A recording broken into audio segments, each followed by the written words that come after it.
I'm with Ami Horowitz, and we're looking at the key moments out of the State of the Union address. And let's look at this moment, which I think for a lot of people will be one of the most memorable. One of the great things about the State of the Union is how it gives Americans the chance to see clearly what their representatives really believe. So tonight I'm inviting every legislator to join with my administration in reaffirming a fundamental principle.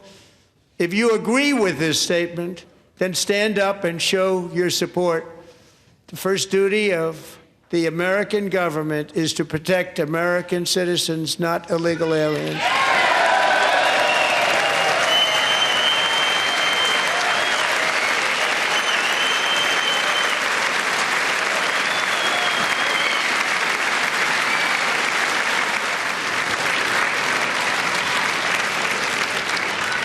Isn't that a shame? You should be ashamed of yourself not standing up. You should be ashamed of yourself. Ami, you talked about President Trump setting traps and the Democrats falling into them. That was a very obvious one. How do you not stand up for a statement as obvious as the duty of the American government is to protect American citizens? Honestly, because I'm not sure they believe it. I got to be honest. I mean, that's kind of the core of the problem of the Democratic Party, right? Like, they're standing up for illegals. They're literally having people protect criminal illegals, never mind regular illegals, criminal illegal aliens across these blue cities where they're not. This is where the whole problem stems from, where they're not allowing ICE to go into prisons to get illegals who are committed crimes. Right? That's the whole problem with the Democratic Party. Now I'll say this: what he did a masterful job. Forget the trap. That obviously he did. But we talked about this. He was able to reframe the immigration debate with that. Okay. What I mean by that is he closed the borders.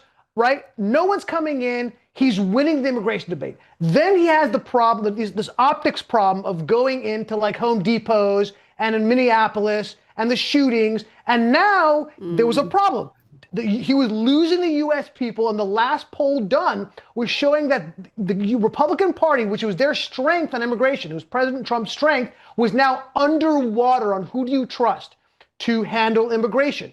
And what he did by this was he brought it back to his strength and say, look, we are here to close the borders. We are here for an America to service Americans and not illegals, and the Democrats just could not do it. They had to have an own goal and sit on their hands with that most obvious statement, right? It was an obvious trap. They still walked into it because, like I said, it's kind of the ethos of the Democratic Party. How you don't stand up for that in an election year? We've got the midterms coming up. Yeah, I mean, you could just play that footage in an election ad and say, these are the Democrats. They don't think their first duty is to protect American citizens. But the most disgraceful moment for me was when President Trump was talking about Irina Zarutska. Her parents were there, her grieving parents, and he paid tribute to her, and the Democrats couldn't even stand for the grieving parents of this young woman. Last summer, 23-year-old Irina was riding home on the train when a deranged monster who had been arrested over a dozen times and was released through no cash bail stood up and viciously slashed a knife through her neck and body.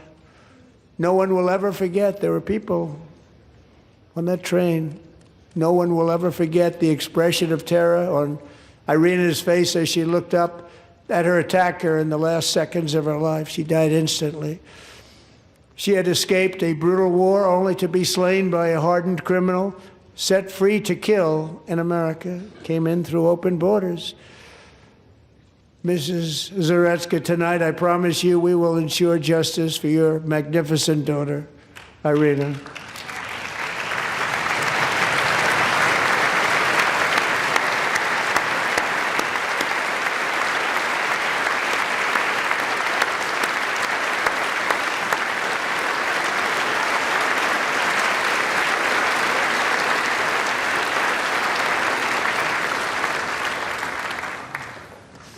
How do you not stand? How do you not stand? I've got to repeat what the president said. How do they not stand for that? How do they not stand up for a grieving mother when the president's paying tribute to her daughter? I just don't get that. What political advantage is there in that? And if you notice the Erica Kirk on the side, the empathy from Erica Kirk for this poor woman after her husband was murdered. She said, you can see her mouth her words, bless you, caring for this woman after she's there grieving for her husband. It's confounding. It truly is. And that wasn't meant to. I don't think that was meant to be a trap at all. I think that was just him acknowledging this woman. Look, you and I have talked about it. The incredible turnaround on crime in 2026, particularly in Washington, D.C., but really around the country, has been unbelievable. We haven't seen a drop like that in decades. And look, I remember that. We all remember that moment where her daughter was murdered in the most heinous way. A guy who was let out of jail a number of times to commit this crime. Should have been behind bars. Should have been behind bars. He should have been behind bars. Absolutely. Ami Horowitz, thank you so much for your time tonight. It's been a pleasure going through the State of the Union with you.